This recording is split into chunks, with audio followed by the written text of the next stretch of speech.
멘토는 여러 얼굴을 하고 있다. 제가 다니는 회사에는 보고 배울 사람이 없어요. 선배들을 보고 있으면 나도 저렇게 되겠구나 싶어 한숨이 나옵니다. 그러니 회사에서 롤모델이나 멘토 찾기는 꿈도 못 꾸죠. 커리어 코치로 일하면서 직장인들에게 가장 많이 듣는 하소연이다. 그런데 재미있는 점이 있다. 이런 이야기는 별로인 회사에 다니는 사람들만 하는 게 아니다. 중소기업, 대기업, 공기업, 외국계 회사까지 회사의 종류나 규모, 직종을 막론하고 누구나 한결같이 이런 이야기를 한다. 도대체 보고 배울 사람이 있는 회사는 어디란 말인가? 나도 직장인일 때 이런 생각을 많이 했다. 그리고 더 나은 회사를 찾아 여러 번 이직도 했다. 하지만 내가 다녔던 어느 회사에도 보고 배울 사람은 없었다. 롤모델이나 멘토는 언제나 다른 세상에 있는 것 같았고 내가 다니는 회사 사람들은 항상 별로였다. 정말 사람들이 문제인 걸까? 회사에서 롤모델이나 멘토를 찾을 수 없는 이유는 내가 모든 조건이 완벽한 사람을 찾기 때문이다. 업무 능력이 우수하고 인성도 좋으며 모두가 좋아하는 사람을 찾기는 쉽지 않다. 일을 잘하면 잘난 척하거나 이기적인 경우가 많고 인간성은 좋은데 일을 못해 주변에 민폐인 사람도 있다. 회사에서는 승승장구하지만 가정생활이 엉망인 사람도 있고 가정만 챙기느라 개인적인 성장과 개발을 등한시하는 사람도 있다.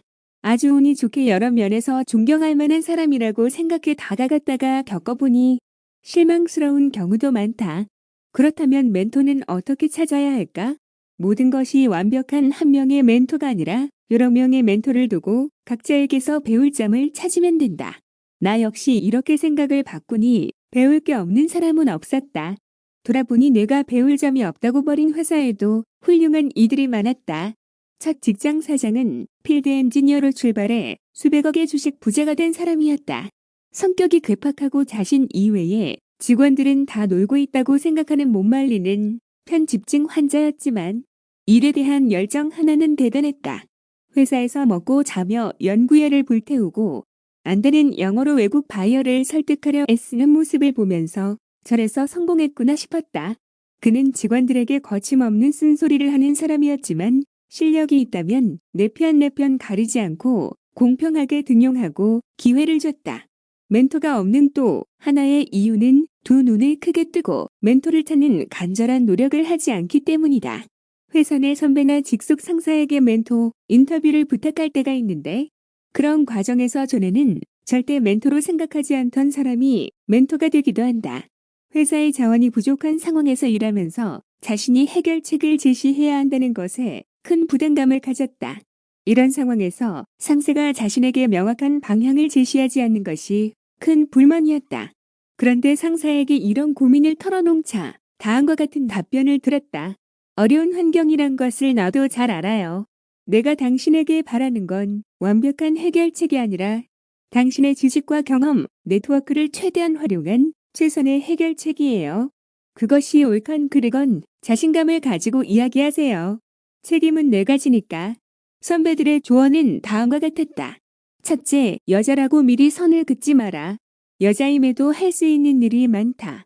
미리 포기하면 기회를 얻을 수 없다. 둘째, 구체적인 비전을 가지고 적극적인 경력 관리를 해라. 회사에서 시키는 일만 잘하면 되는 시기는 이미 지났다. 셋째, 전문성과 태도 둘 다 잡아라. 전문성이든 태도든 하나만 가지고는 안 된다. 두 가지를 조화롭게 관리해야 더 나아갈 수 있다. 이제 나도 리더가 되겠다라는 마인드로 무장하고 자신 있게 직장 생활을 하고 있다. 달을 향해 과감히 날아가라. 설령 달에 이르지 못하더라도 당신은 별들 사이에서 빛나게 될 것이다. 과감히 리더 되기에 도전하라. 리더가 되지 못하더라도 당신 삶의 주인이 될 것이다. 마지막으로는 이미 멘토가 있음에도 이를 인식하지 못하는 경우다. 가끔은 나를 힘들게 하는 사람이 진정한 지지자인 경우도 있다. 또라이 총량의 법칙과 마찬가지로 멘토 총량의 법칙 또한 존재한다. 어느 조직이든 일정량의 멘토가 존재한다. 진짜 또라이일지라도 배운 점이 하나라도 있기 마련이다. 눈을 씻고 찾아봐도 장점이 안 보인다면 타산지석의 교훈이라도 찾아보자. 나를 힘들게 하는 사람 중에 멘토가 숨어 있다. 조선경 코칭센터의 조선경 코치는 나를 향한 지지는 여러 얼굴로 온다고 강조한다. 지지는 칭찬이나 응원의 모습일 수도 있지만 스트레스나 날카로운 피드백 또는 거친 업무의 모습일 수도 있다. 조선경 코치는 지지는 피구와 같다고 말한다. 피구에서는 공을 무서워하고 피하려 하면 계속 도망을 다녀야 한다. 그러다 공을 피하지 못하면 죽는다. 하지만 두려움과 스트레스에 맞서 공을 받으면 수비수에서 공격수로 상황이 역전된다. 나를 힘들게 하는 사람 중에서 혹시 나의 변화와 성장을 돕는 멘토가 숨어 있는지도 모른다.